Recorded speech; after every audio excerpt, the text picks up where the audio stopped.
muy interesante y muy bonito que se llama presión intraocular. La presión intraocular tiene una enfermedad muy importante que se relaciona, que es el glaucoma, que también lo vamos a ver. Objetivos, vamos a ver todo lo relacionado a la presión intraocular y vamos a ver las patologías secundarias a la variación de esta presión intraocular. Bien, ¿qué es la presión intraocular? La presión intraocular es la presión interna que tiene el ojo, ¿no? Esta presión normalmente viene determinada por los líquidos internos que tiene el ojo y es necesario que el ojo tenga una presión para mantener su forma y cumplir su función. Como siempre les digo, es por ejemplo, podemos poner de ejemplo, por ejemplo, una llanta de carro, ¿no? Si una llanta de carro está bien inflada, pues cumple su función. Una pelota de fútbol, una pelota de básquet, una pelota de vóley tiene que estar bien inflada para poder cumplir su función. Entonces, de la misma forma, el ojo tiene una presión interna que ayuda a que el ojo pueda mantener su forma y también cumplir la función óptica que tiene que hacer. Bien. Aquí hay el primer concepto que debemos tener claro. La dinámica del humor acuoso es la que va a determinar la presión ocular. ¿Ya? Entonces, la presión del ojo prácticamente está determinada por el humor acuoso, no por el humor vítreo, por el humor acuoso. ¿Ya? Eso es muy importante. Puede ser pregunta de examen, ¿no? De que cuál es el elemento que determina la presión ocular. Entonces tiene que responder el humor acuoso. El humor acuoso es producido por el cuerpo ciliar, por unos pequeños pliegues que tiene el cuerpo ciliar, que se llaman procesos ciliares, unas vellosidades que tiene. Bien, ahora tenemos que entender muy bien el humor acuoso para poder entender cómo funciona la presión ocular. ¿Quién forma el humor acuoso? El humor acuoso, primero, es el líquido de la parte anterior del ojo. Este humor acuoso es producido por el cuerpo ciliar, esta estructura engrosada que está por detrás del iris. Una vez que el cuerpo ciliar produce el humor acuoso, este líquido va a circular este espacio que se llama cámara posterior, el espacio que está entre el iris y el cristalino. Ese espacio se llama cámara posterior. De ahí va a pasar adelante por la pupila, por el agujerito negro se va a ir hacia adelante. Va a pasar adelante, y adelante el humor acuoso ya va a circular la cámara anterior, el espacio entre la córnea y el iris. Finalmente este líquido va a salir del ojo, y esto es lo importante, fíjense esto. Sale por una estructura porosa, como una pequeña rejilla, que se llama trabéculum o red trabecular. Entonces el humor acuoso termina saliendo por ese elemento que se llama trabéculum o red trabecular. En resumen, el humor acuoso es un líquido que se crea, circula y se sale. Se crea, circula y se sale. Se crea en el cuerpo ciliar, circula la cámara posterior, por la pupila circula la cámara anterior y termina saliendo por una estructura, como una pequeña rejillita que se llama retrabecular o trabéculo. Aquí hay algo bien importante que nos va a ayudar a entender todo. Esta rejilla o este elemento llamado retrabecular está en un lugar muy especial. Está en un lugar que se llama ángulo iridocorneal o ángulo de la cámara anterior. Es un ángulo anatómico que tenemos dentro del ojo. Este ángulo está formado por el iris y está formado por la córnea. A ver, ya. El iris y la córnea forman una zona que es un ángulo interno y al final de ese ángulo está esta rejillita que elimina el humor acuoso que se llama trabéculo. Bien, vamos a irlo viendo más adelante, pero es para que me entiendan un poquito.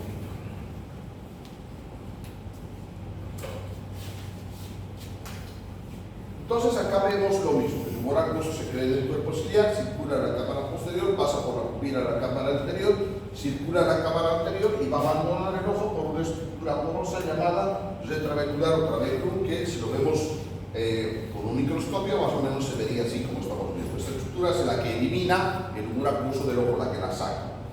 ¿Ya?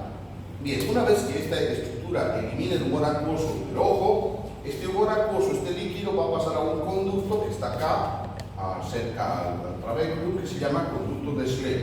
Si nosotros lo veríamos de frente, veríamos que el conducto de Schlemm es como un conducto, una cañería circular que está alrededor de la córnea. Entonces, del trabéculum pasa al conducto de Schlemm. El conducto de Schenck pasa a unas venas que se llaman venas epiesclerales, las cuales terminan eliminando el humor acuoso a la circulación general.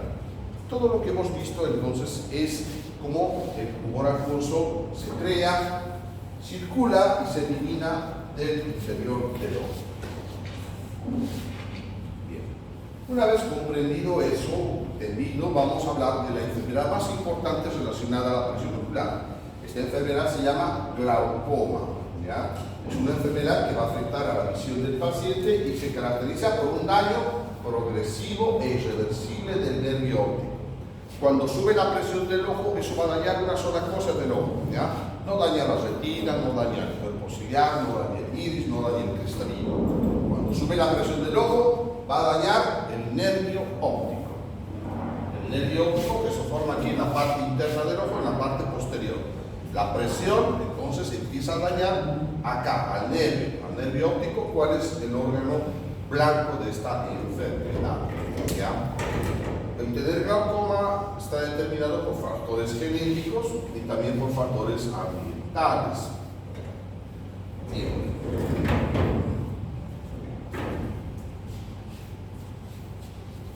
Normalmente un paciente que tiene glaucoma, ya, esta enfermedad se identifica por tres cosas. La primera es la lesión del nervio óptico. Cuando se eleva la presión interna del ojo, eso va a provocar que el nervio en la parte interna ocular se vaya dañando, ¿ya?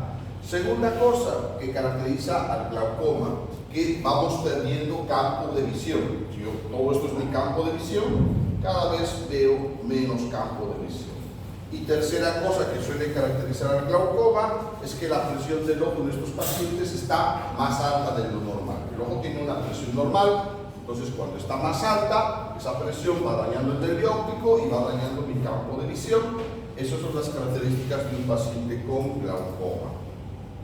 Este daño por el aumento de la presión algunos creen que es directo sobre el nervio y otros creen que afecta la irrigación y eso es lo que va dañando al nervio óptico. Para entender, hemos dicho que el glaucoma daña el nervio óptico, pero para entender este daño, primero vamos a hacer un repaso de cómo es el nervio óptico normal. El nervio óptico normal tiene dos partes, ¿ya? No nos olvidemos que el nervio óptico se forma a nivel de la retina antes de salir por atrás del ojo como un poro. El nervio óptico tiene dos partes, vamos a verlas acá. Este es el nervio óptico, lo que estoy rayando. Tiene una parte central blanquecina, esta parte central blanca se llama excavación. Esta parte no hay fibras nerviosas, no hay fibras nerviosas acá. Y tiene una parte periférica, que es un anillo donde están todas sus fibras nerviosas. Esta parte se llama anillo neuroretinal. Entonces, acá en la parte periférica, el anillo neuroretinal, donde están todas las fibras del nervio.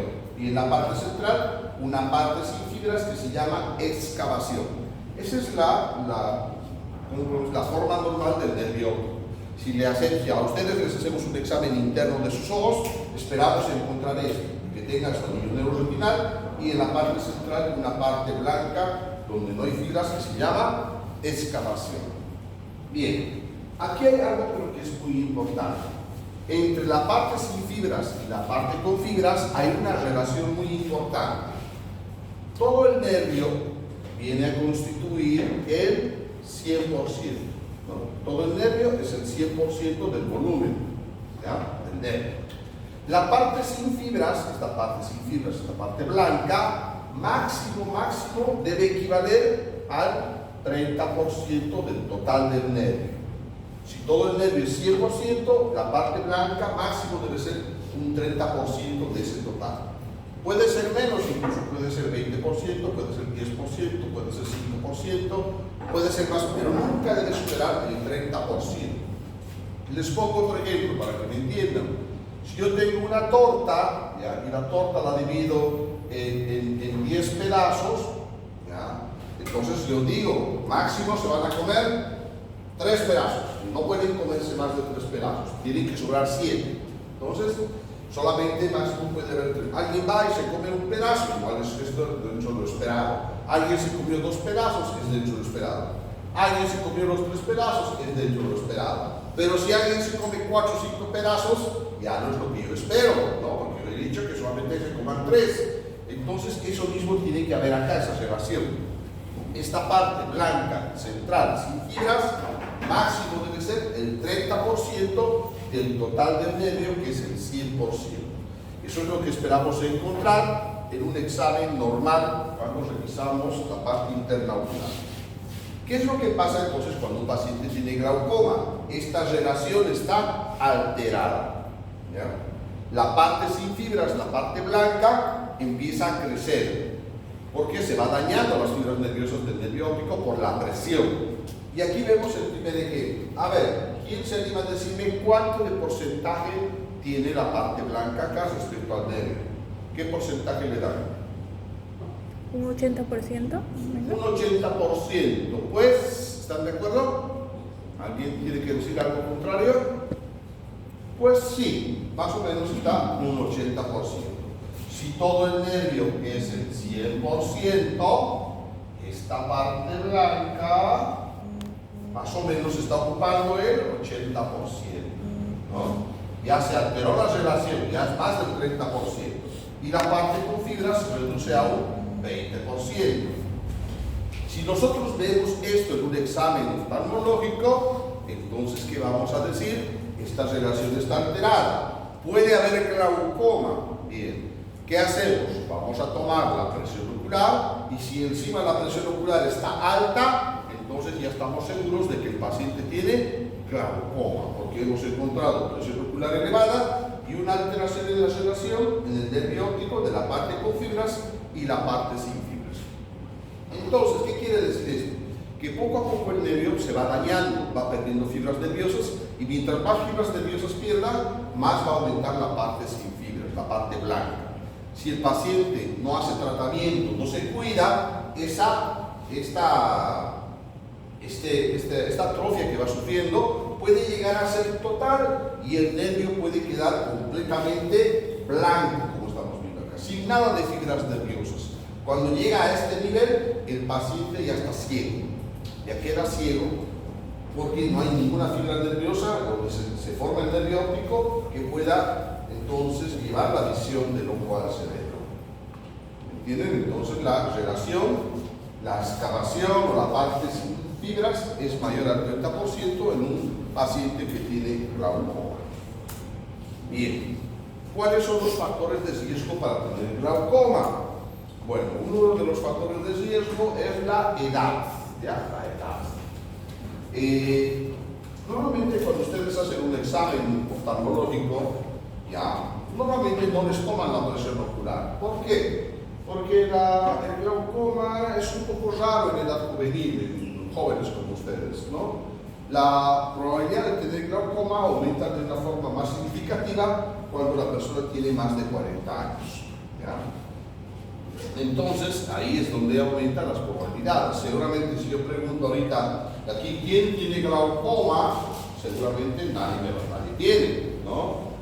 Pero si hacemos una reunión de aquí a 20 años, ¿no? Y digo en 20 años, ¿quién tiene glaucoma? Pero probablemente unos 2 o 3 alcen la mano y digan, sí, yo he detectado glaucoma, ¿no? Entonces hay esa posibilidad, porque ya de edad avanzada siempre a veces trae esta situación.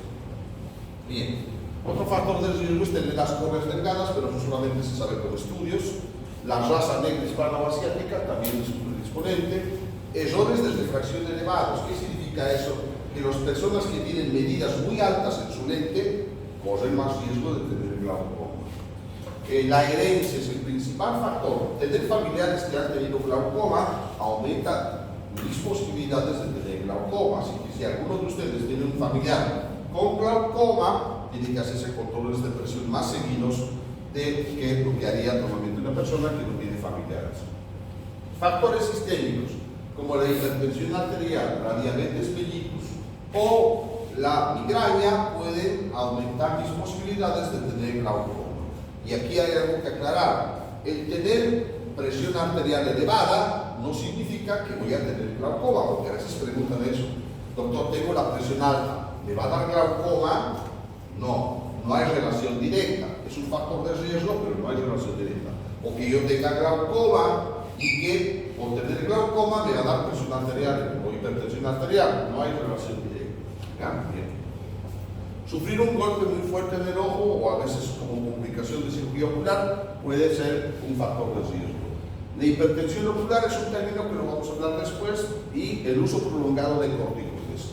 Usar corticoides por cualquier vía, sea en crema, sea en tabletas, sean inyectables o sean inhaladores para asma, si uno lo va a usar por mucho tiempo, por muchos meses, en algunas personas puede provocar que les aparezca glaucoma. No en todos, pero en algunas personas sí. Es por eso que les decía que ustedes como médicos, así no sean oftalmólogos, sean el médico que sea un dermatólogo, ya, se van a ver obligados a usar corticoides, ¿no? A veces por mucho tiempo, hay eczemas severas y demás cosas, entonces siempre pidan un acompañamiento oftalmológico. Porque hemos visto que los corticoides usados por mucho tiempo pueden generar dos enfermedades en el ojo. Una, el glaucoma, y la segunda es, ¿cuál era la otra enfermedad que aparece por el uso prolongado de corticoides? ¿Ah? Lupus. ¿Perdón? Lupus. No, del ojo. Ah, del ojo. ¿Qué otra enfermedad ocular se desarrolla por usar mucho tiempo corticoides? Y hemos avanzado recién. La catarata. Usar mucho tiempo corticoide, no en todos los pacientes, pero en pacientes susceptibles puede originar o que aparezca catarata o que aparezca glaucoma. Bien. Bueno, hay muchas clasificaciones para el glaucoma, pero vamos a seguir usando la tradicional, la más básica, que es la que pienso que mejor nos ayuda a entender el glaucoma. ¿Ya? El glaucoma lo vamos a clasificar en primario, que es el glaucoma que aparece de la nada, de por sí, de un día para otro. Hoy estoy normal y mañana tengo glaucoma, pero no me ha pasado nada, mi vida es absolutamente igual todos los días, ¿no? Es como la hipertensión arterial. Hoy estoy bien, sano, vigoroso, lleno de vida, y mañana un poquito de malestar. A ver, voy al médico, su presión está alta. ¿Qué? ¿Cómo que mi presión está alta? Si nunca he tenido presión alta, ¿no? Entonces, pero hace 2 días me he controlado y estaba normal y ahora está alta. Entonces pasa de un día para otro, ¿ya? No se sabe por qué, simplemente aparece. Ese es el glaucoma primario. Glaucoma secundario es el glaucoma que aparece después de una enfermedad que predispone al glaucoma. Hay ciertas enfermedades que vamos a ver después que pueden provocar la aparición del glaucoma. El glaucoma congénito, que es un glaucoma con el cual los niños ya nacen con la presión alta en el ojo. ¿Ya? Bien. El glaucoma es la primera causa de ceguera irreversible en el mundo. La mayoría de las personas ciegas en el mundo es por glaucoma. Si ven cieguitos en el mundo, en la calle, la mayoría es por glaucoma. ¿Ya? Entonces es la primera causa de ceguera irreversible. Bien, esta imagen es muy interesante y muy bonita porque muestra cómo el nervio óptico se va dañando desde ser, a ver, un nervio normal, acá, acá, hasta que el glaucoma va dañando progresivamente el nervio, va haciendo que pierda fibras nerviosas hasta llegar a que todo el nervio se atrofie. Obviamente esto suele pasar en años, ¿no? Aquí estamos viendo rápido, pero esto suele pasar en el transcurso de varios años. Entonces vamos a hablar de los glaucomas primarios, de esos que aparecen de un tiempo para otro.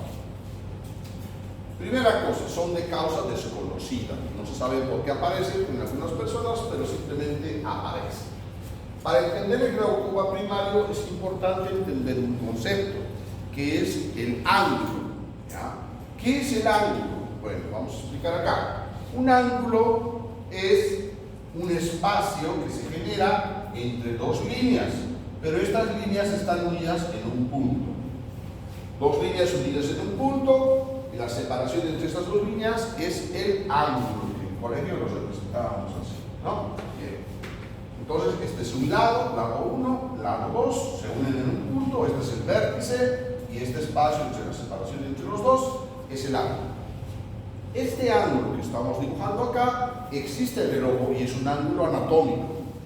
Este ángulo anatómico lo vamos a representar. tenemos el lado 1 que viene a ser la córnea. Claro, hay que pedir otros marcadores. En la última. Ahí tiene marcador, ¿no? Dos marcadores y esta. Bueno, hasta queriendo pintar. Lado 1 es la córnea. Doctor, yo tengo, sí sirve para... Sí, préstamelo. Tengo que irme a cambiar mis marcadores. Ya han cumplido su vida útil. Bien.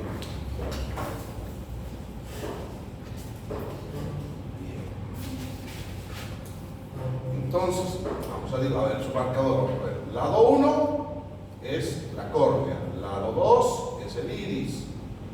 Aquí donde se unen es el vértice, donde está, ¿qué había en el que estaba en el vértice? ¿Quién se acuerda? ¿Qué estructura estaba en el vértice? Dulce no me va a decepcionar, más atenta, en primera fila. ¿Qué está en el vértice del ángulo? La estructura que elimina el humor acuoso, que se llama trabéculo, ¿no? Bien. Entonces, y este espacio que genera, que se está entre los dos, se llama el ángulo. Bien. Hay personas, o la mayoría de las personas, este ángulo anatómico interno lo tienen bastante separado. Entonces se considera esa persona que tiene ángulo abierto.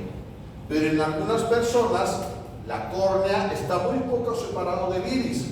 Entonces, estas son personas que tienen el ángulo cerrado. ¿Ya? Entonces, ángulo abierto, ángulo cerrado.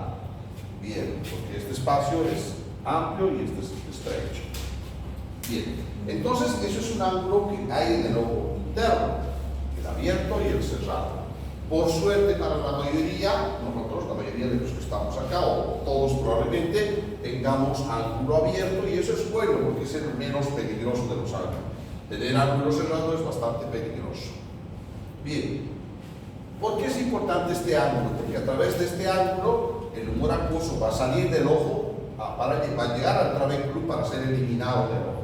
Es por eso que el glaucoma primario se divide en dos tipos de glaucoma: el primario de ángulo abierto y el primario de ángulo cerrado. Se llama glaucoma de ángulo abierto cuando le da a las personas que tienen el ángulo, que tienen este ángulo bastante separado, y el primario de ángulo cerrado en las personas que tienen el ángulo cerrado. Este ángulo también se llama ángulo írido corneal, está formado por el iris y la córnea, o también el ángulo de la cámara anterior. No me hagas asustar que no se borra tu marcador. No. ¿O no? Estos son los marcadores. Borra.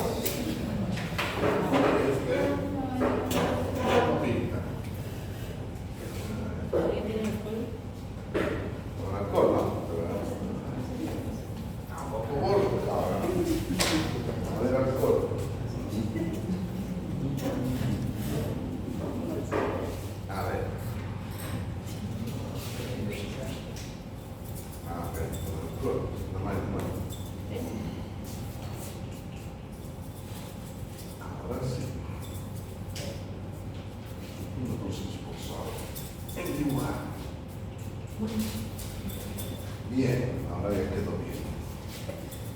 Bien, empezamos con el glaucoma. Bueno, entonces vamos a hablar del glaucoma que le da a las personas que tienen el ángulo abierto, y se llama glaucoma primario de ángulo abierto. Pregunta de examen: ¿cuál es el glaucoma más frecuente que existe? Es pregunta de examen. ¿Qué tienen que responder? Primario de ángulo abierto. ¿Ya? Bien. Este glaucoma se da a las personas que tienen un ángulo con bastante separación. Es el más frecuente del mundo. La mayoría de las personas que tienen glaucoma tienen este glaucoma. Y este glaucoma tiene un gran problema, el cual es que es asintomático. No da síntomas. Alguien puede decir: pero si tengo, doctor, glaucoma, no me dolería mi cabeza, no me dolería mi ojo, no vería borroso. No. Normalmente los primeros años, cuando una persona tiene glaucoma primario de ángulo abierto, ni cuenta se da que tiene glaucoma. Ni cuenta. ¿Ya? Bien, ese es un gran problema, porque mucha gente no se preocupa porque piensa que está normal, porque no tiene ningún síntoma, pero tiene glaucoma. Bien, la evolución es lenta, progresiva y silenciosa. Es provocado por un mal funcionamiento de la malla trabecular, lo que provoca una salida más lenta de lo normal del humor acuoso, produciendo aumento de la presión intraocular. ¿Qué quiere decir eso? Bien, voy a explicarlo. Siempre me gusta dar este ejemplo en esta clase. Que es cuando nosotros nos duchamos, ¿ya? A veces pasa de que en el piso se empieza a juntar agua, ¿ya? Se empieza a llenar como una piscinita, ¿no? ¿Por qué se junta agua? ¿Han investigado alguna vez? O le dice el papá, a ver, mi baño. ¿Y por qué se junta agua cuando nos bañamos? ¿Por qué qué? ¿No hay caída? No, está bien, todo normal, siempre funciona normal, pero ¿por qué ahora retiene agua la ducha? Si siempre funciona normal. ¿Está qué? Construcción. Fuerte, pero no, pero normal funciona la ducha, pero un día se me ocurre, se nota que no se bañan o Hay una obstrucción. A ver. Hay algo obstruyendo, algo trancando, ¿Qué? algo obstruyendo ahí. Hay algo obstruyendo. ¿Qué normalmente obstruye? ¿Qué es ese algo? Puta. Pelo. Pelo. A ver, ¿por qué no entra el agua? A ver, voy a usar las rejillitas. Hacen las rejillitas llenas de pelos ahí, ¿no? Pero no se nota que no limpian o no se bañan, una de dos. Entonces, eso es lo que ocurre. ¿Qué pasa? Que normalmente, tanto bañarnos, se bota cabello, y ese cabello termina juntándose y obstruye la salida del agua, ¿no? Está ahí la rejillita que se elimina el agua, pero se obstruye por el cabello, ¿no? Para desobstruir hay que estar quitando los cabellos y otra vuelta funciona normal. Bien, entonces ese ejemplo me ayuda a explicar cómo se produce el glaucoma primario de ángulo abierto.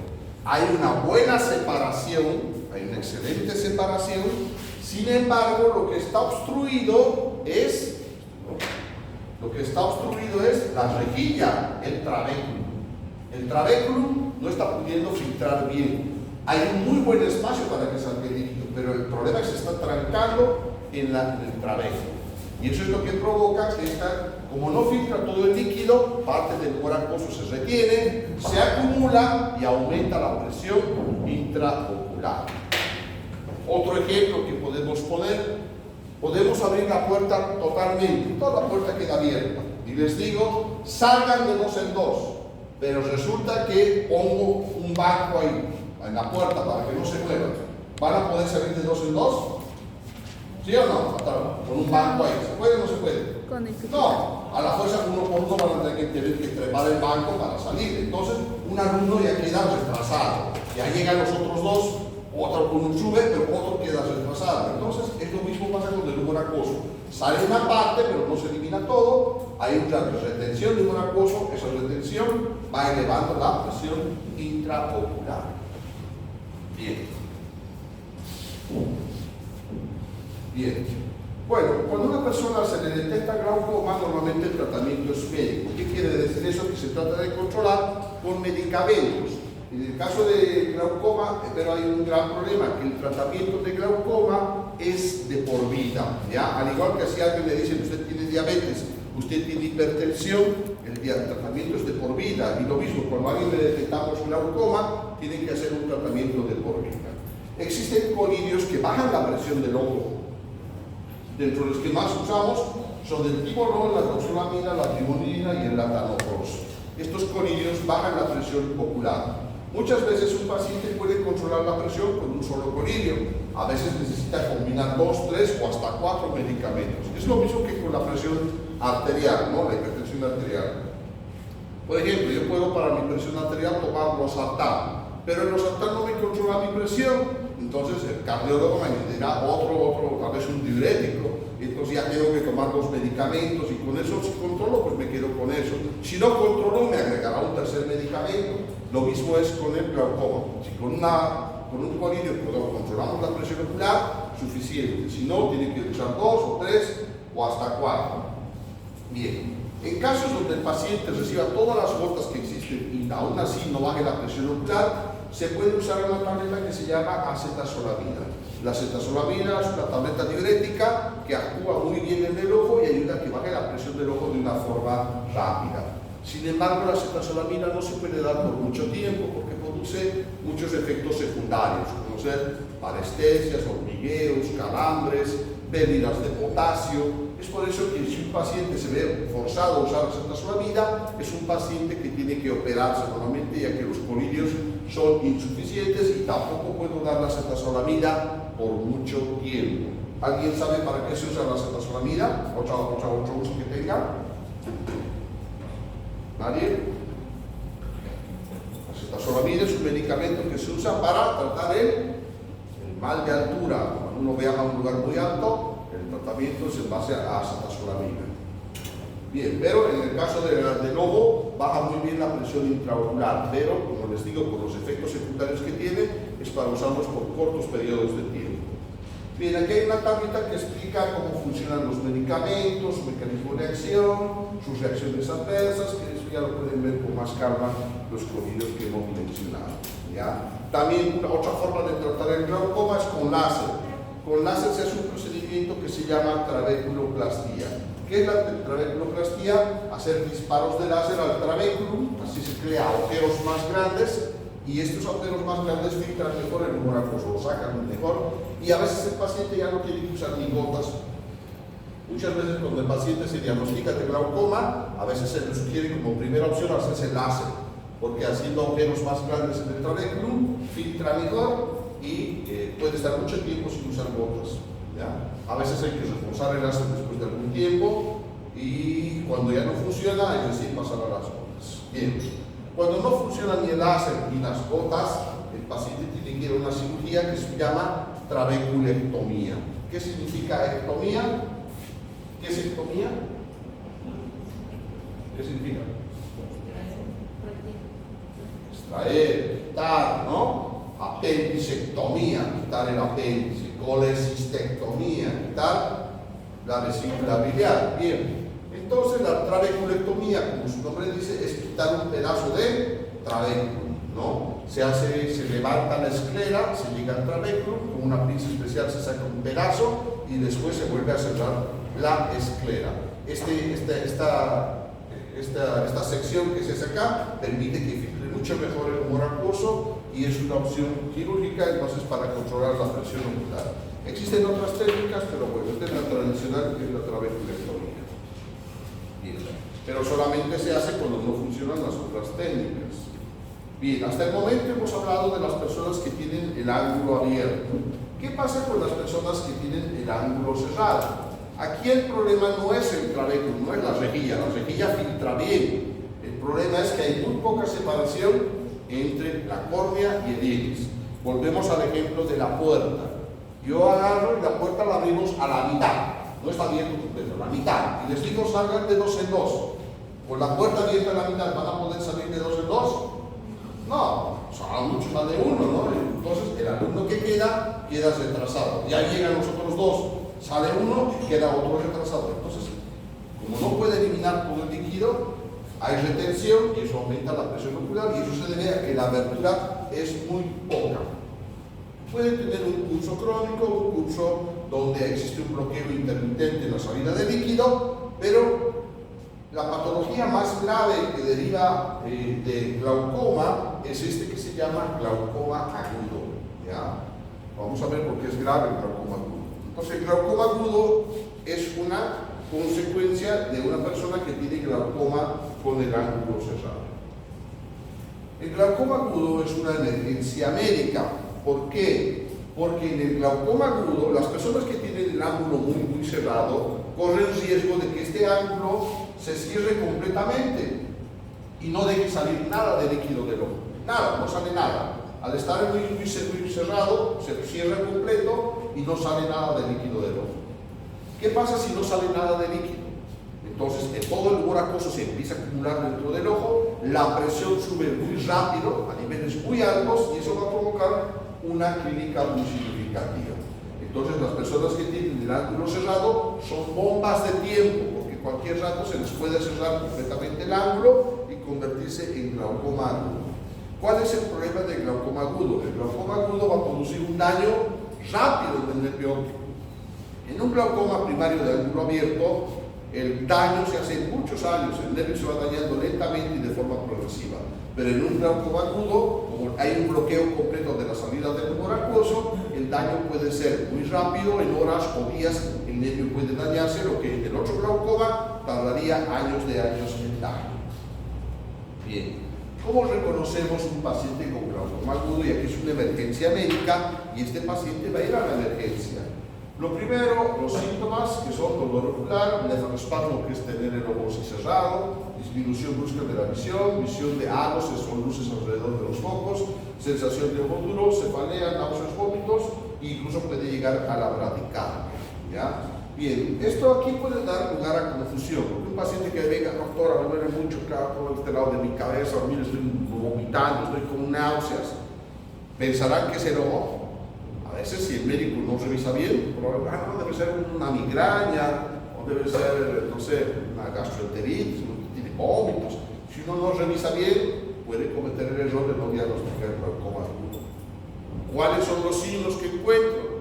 Obviamente, si voy a notar que el ojo está rojo, algo muy importante, la semimidriasis. La pupila está parcialmente dilatada y no responde a la luz. Dolor ocular con pupila semidilatada que no responde a la luz ya es algo muy significativo. El ojo duro, la presión muy alta y edema de córnea. Bien, entonces, como he hablado muchas cosas, vamos a hablar de lo que es más importante. Todo paciente que venga refiriendo un dolor muy intenso, ¿no?, en el ojo, que ha aparecido de una forma repentina, no se ha golpeado, no ha pasado, simplemente de repente, le empieza a doler el ojo de una forma intensa, que se irradia todo. Entonces, con pérdida de visión inmediata, ¿ya?, al examen, pupila no reactiva, que no responde a la luz, entonces es sospechoso de glaucoma agudo. Pero lo que más me va a ayudar a diagnosticar el glaucoma agudo es que el ojo en un glaucoma agudo se pone duro, como piedra. Por eso, esto puede ser un glaucoma agudo. ¿Qué tengo que hacer? Tocar el ojo, hacer esto, hagan esto, así, hagan esto. Lo que están sintiendo es su ojo, así blandito tiene que ser el ojo normal. Pero si la persona tiene glaucoma agudo, van a tocar sus ojos y van a tocar que uno está blando y el otro está duro como piedra.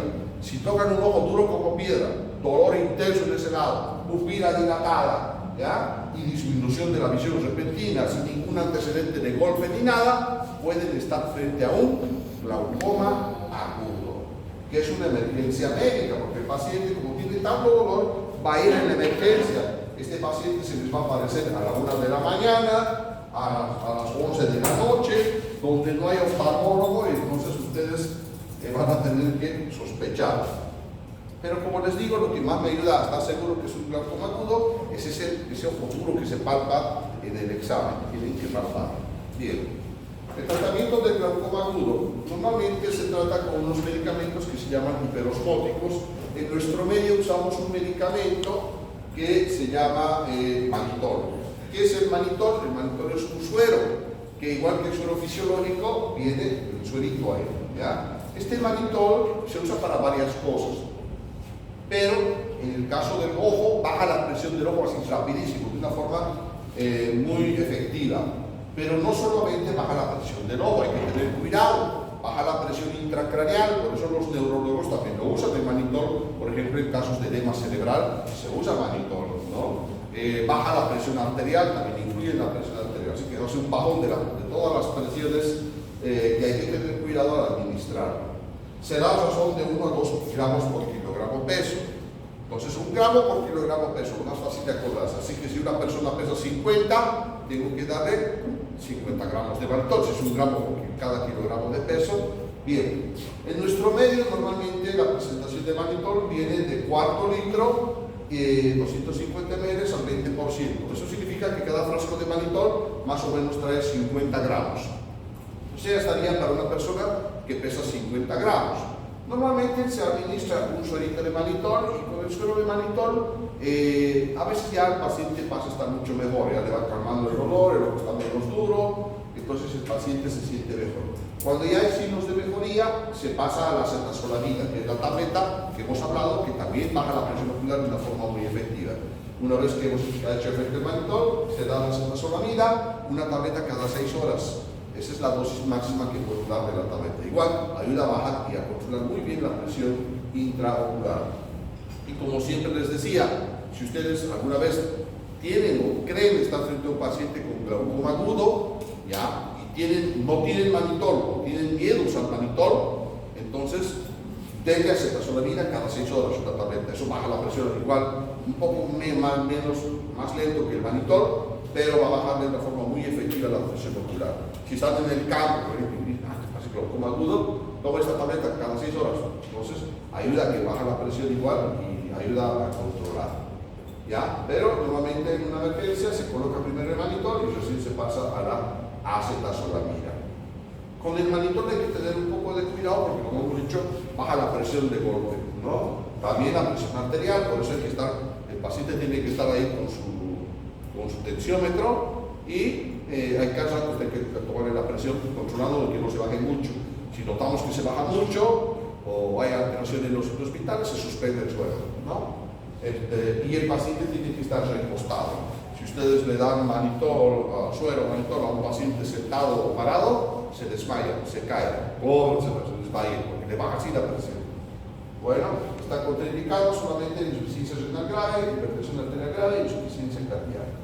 También en el tratamiento del glaucoma agudo hay que dar colirio para glaucoma. Cualquiera menos estos dos, menos latanoprost, menos traloprost. Estos están contraindicados en ataque agudo de glaucoma. Pilocarpina es un colirio que cierra la pupila, indica que puede ayudar en un glaucoma agudo, pero este colirio es bien difícil de encontrar en Bolivia. Es muy difícil, un laboratorio lo fabricaba, pero es bien difícil pillar, a veces no hay. Corticoide, en el caso del glaucoma agudo se dan corticoides como goteo, porque ayuda a mejorar el proceso del glaucoma agudo. Por eso alguna vez hemos puesto de pregunta de examen cuál es el único glaucoma en el cual está indicado el tratamiento con corticoides, ¿no? La respuesta es glaucoma agudo, porque normalmente usar corticoides por mucho tiempo más bien puede generar que aparezca glaucoma, pero en un ataque de glaucoma agudo sí están indicados los corticoides. Es el único glaucoma donde se da corticoide como parte del tratamiento. Una vez que se ha podido controlar el proceso de la presión muy alta del ojo, ya el ataque de glaucoma agudo, ese paciente inmediatamente tiene que ir a un procedimiento que se llama iridotomía. ¿Qué es la iridotomía? La iridotomía es hacer un agujero en el iris. Con disparos de láser se logra crear un agujero en el iris. Este agujero es el que va a evitar que ese paciente vuelva a tener glaucoma agudo, nunca más le va a dar. ¿Por qué? Porque cuando el glaucoma agudo comienza, cuando empieza a bloquearse el ojo, el primer bloqueo que existe es aquí en la pupila. Aquí se empieza a bloquear, aquí es donde no deja pasar el líquido de atrás hacia adelante, bloquea. ¿Por qué? Porque el iris se junta al cristalino y no deja pasar el líquido de atrás adelante. Pero si tengo un agujerito en la periferia, aunque aquí se bloquee, el líquido va a seguir pasando por este agujerito de atrás hacia adelante. Entonces rompe el ciclo del glaucoma agudo y esa persona nunca más le va a dar glaucoma agudo. O tener ese agujerito adicional que sí se tiene que hacer a toda persona que le ha dado glaucoma agudo o que tiene el ángulo cerrado. Ese ángulo anatómico lo tiene estrecho. Si alguna vez van al oftalmólogo y por mala suerte le dijera, mire, usted tiene el ángulo estrecho, el ángulo interno estrecho, en ese caso le van a decir, no, tiene que hacerse láser para hacerse ese agujerito para que no corran riesgo de que alguna vez les dé glaucoma agudo. Bien. Glaucoma congénito.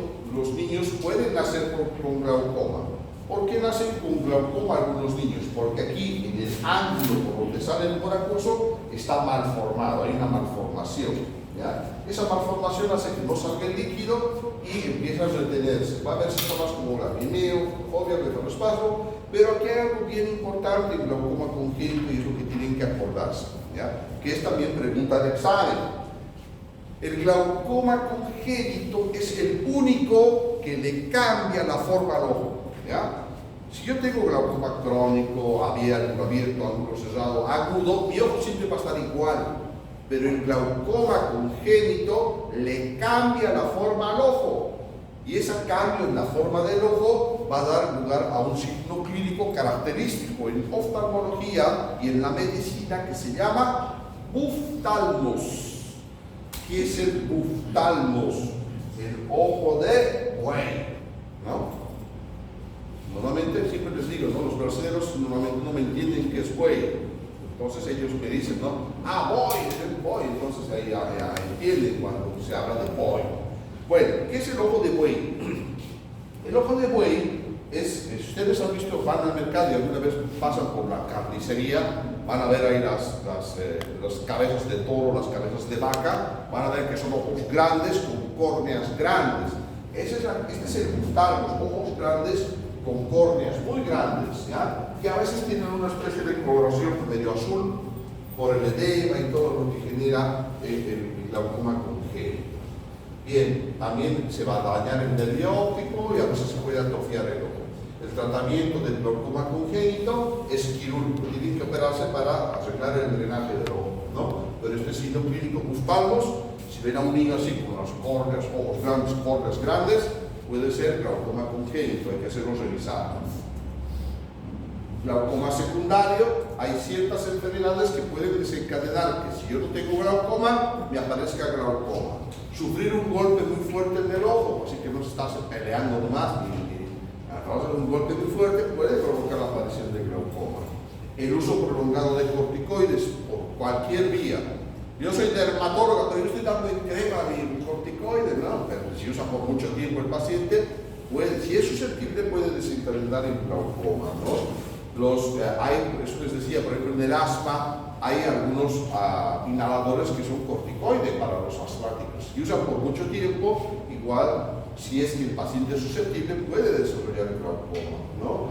Que aparezcan tumores dentro del ojo. A veces la catarata, si la catarata, que es la opacidad del cristalino, si la catarata aumenta mucho el tamaño, puede obstruir el ángulo y también generar glaucoma. Las inflamaciones internas, que son las uveitis, que recién las vamos a llevar, las hemorragias internas en el ojo o la proliferación de vasos anómalos, también son factores predisponentes al glaucoma, ¿no? Algo que había preguntado en el anterior grupo, a ver si ustedes me responden. ¿Qué es lo que vemos acá? ¿Qué es lo que estamos viendo ahí? A ver, ¿quién me describe lo que estamos viendo ahí? El iris con la pupila. Un poquito, más fuerte, sin miedo. Estamos viendo el iris con la pupila que no está negra, sino de color café, y alrededor en la conjuntiva está hiperémica. Ya, la conjuntiva está roja, está hiperémica. ¿Qué más? A ver, más o menos. ¿Qué más ven? Pues está normal el ojo. ¿Qué más se ve? ¿Ah? ¿Qué está opaco? Entonces, ¿qué tiene? Si el cristalino está opaco, ¿qué es? Catarata. Bien, vemos una catarata. ¿Qué más? ¿La pupila está normal o no está normal? Está parcialmente dilatada, en semimidriasis. ¿La córnea está transparente o está medio nublada? Si está nublada, ¿qué significa? ¿Qué tiene? Retención de líquido, y eso se llama edema de córnea. Bien. Este es un glaucoma secundario a catarata. Si la catarata es muy gruesa, puede influir en el ángulo y provocar que aparezca glaucoma secundario. Bien, en medicina nada es exacto, ¿ya? Nada es exacto, y por eso es que podemos tener algunas variantes en el caso de glaucoma. Por ejemplo, glaucoma de presión normal. El paciente presenta daño por glaucoma, pero tiene una presión intraocular normal. Muchas veces uno puede controlar la presión del ojo y en algún paciente puede encontrar que si bien le toma la presión y la presión del ojo está normal, pero cuando ve el fondo de ojo ve el nervio dañado. ¿Pero por qué está dañado si esta persona tiene la presión normal? Se hacen los estudios complementarios y resulta que en los estudios sale que la persona tiene glaucoma. Pero ¿cómo es que tiene glaucoma si la presión del ojo está normal?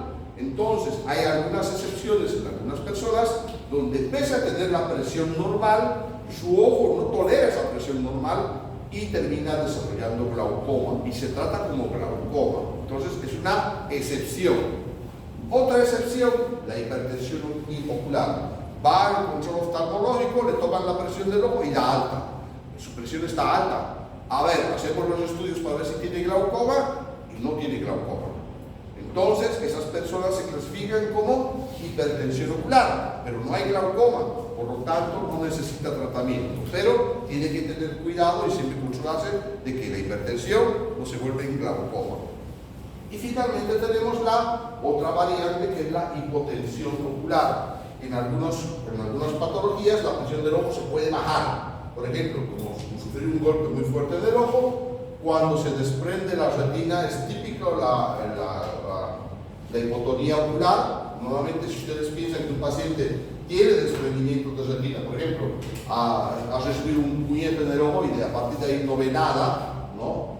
Doctora, no veo nada con este ojo, afuera no notan nada extraño, le tocan el ojo y si lo tocan blandito, con toda seguridad tiene desprendimiento de retina, ¿no? La perforación ocular también puede provocar y puede ser también una secuela de cirugía ocular. ¿Cómo se investiga la presión ocular? Pues la presión ocular se investiga haciendo varios estudios que se tienen que hacer, ¿no? Pero de estos estudios el más importante es la tonometría. La tonometría es la toma de la presión intraocular. ¿Cuál es la presión intraocular normal? ¿Qué presión debería tener sus ojos? Sus ojos tienen que tener una presión entre 10 y 20 milímetros de mercurio. Esa es la presión ocular normal. Si alguna vez les toman la presión ocular, ¿cuánto es mi presión? Tiene 12, perfecto. Tiene 15, perfecto. Tiene 25, caramba, eso es hasta arriba de 20, ya no es normal. Bien. ¿Cómo tomamos la presión ocular? Existen varios métodos para tomar la presión ocular. Uno de ellos, que es el que más se usa, es el tonómetro de aplanación. Se llama así porque tiene un pequeñito plástico que se apoya al ojo y este contacto con el ojo marca la presión. Pero para apoyar el ojo, al paciente hay que echarle una gota de anestesia, si no siente ninguna molestia por el contacto del aparato con el ojo. Tenemos el tonómetro de rebote, donde esta pequeña sondita, se aprieta un botón, choca muy rápido contra el ojo y marca la presión ocular. Esto no hay necesidad de echar anestesia, nada, porque es muy rápido el contacto. Así. Violento es el contacto, y al ser pequeñita el paciente casi no siente nada. El tonómetro de aire es un aparato que bota aire al ojo y la resistencia que encuentra marca la presión ocular. Y la palpación, que solamente es útil, también pregunta de examen. La palpación o la tonometría con la palpación de dedos es útil en qué glaucoma? Solamente es útil en el glaucoma agudo, porque la diferencia de presión entre un ojo y otro es tan grande que sí se puede notar en el dedo. Pero en el resto de los glaucomas no sirve la palpación. Bien, campo visual. Hemos dicho al principio que una de las cosas que daña el glaucoma es el campo de visión, ¿no? Si yo veo hasta acá, cuando tengo glaucoma, el glaucoma poco a poco va reduciendo. Cada vez veo menos. Es lento, por eso que al principio la gente no se da cuenta, porque nadie sabe hasta dónde mira, ¿no? Yo digo, hasta aquí miro, ¿no? Nadie lleva cuenta de eso, ¿no? Aunque hay un texto que dice, si usted quiere saber su campo visual, se tapa su ojo, ¿no? Y mirando al frente, a un punto, tiene que ver, si pone su mano a 90 grados, tiene que ver su dedo a los 90 grados. Pero tengo que estar mirando un punto al frente, ¿no? Y para evaluar el campo visual del lado nasal, tengo que ver mi mismo dedo poniendo mi mano a 60 grados. Aquí son 45, aquí son 60. Si puedo percibir mi dedo ahí, digamos, más o menos estaría completo. Bueno, eso es algo que se hace. Pero obviamente para evaluar el campo visual tenemos un aparato que se llama campímetro-perímetro, que me permite ver si mi campo visual está completo. Una persona con glaucoma va perdiendo la visión periférica y puede llegar a quedarse solamente con la visión central. Si aún así no recibe tratamiento, puede hasta perder la visión central y quedar ciego. Otro estudio que siempre se pide, aparte del campo visual de los pacientes con glaucoma, es la tomografía OCT.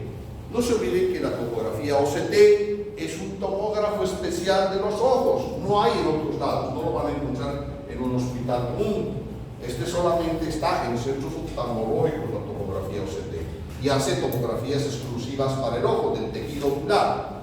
Esta tomografía es muy buena porque me muestra como si fuera corte histológico la retina y el nervio óptico me lo muestra, ¿no? Ahí puedo detectar daños muy iniciales por glaucoma. Entonces, esta tomografía es muy buena en este sentido.